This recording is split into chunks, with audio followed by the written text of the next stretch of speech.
আমরা অনেকে ঘরে তো অনেক এক্সপার্ট, কিন্তু বাইরে কথা বলতে পারি না। স্টেজে একটু মাইক ধরিয়ে দিলে আমাদের অবস্থা খারাপ হয়ে যায়।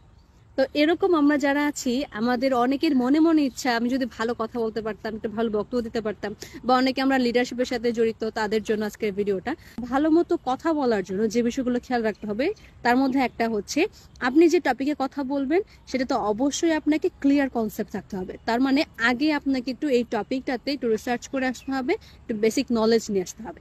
সেকেন্ড হচ্ছে, আপনাকে অবশ্যই স্পষ্টভাবে অডিয়েন্স বুঝে কথাগুলো বলতে হবে। অডিয়েন্স বুঝে পয়েন্টটা খেয়াল করবেন। এবং থার্ড হচ্ছে, আপনাকে কনফিডেন্টের সাথে কথা বলতে হবে যে আপনি এই ব্যাপারগুলো একদম ক্লিয়ার। এবং ফোর্থ হচ্ছে, আপনাকে অনেক বেশি প্র্যাকটিস করতে হবে। প্র্যাকটিস ছাড়া আপনি একজন ভালো বক্তা হওয়া কখনোই পসিবল না। এবং একটা সময় আসবে আপনার কোনো প্রস্তুতি লাগবে না, জাস্ট একটা মাইক হাতে নেবেন আর ঘন্টার পর ঘন্টা কথা বলতে পারবেন।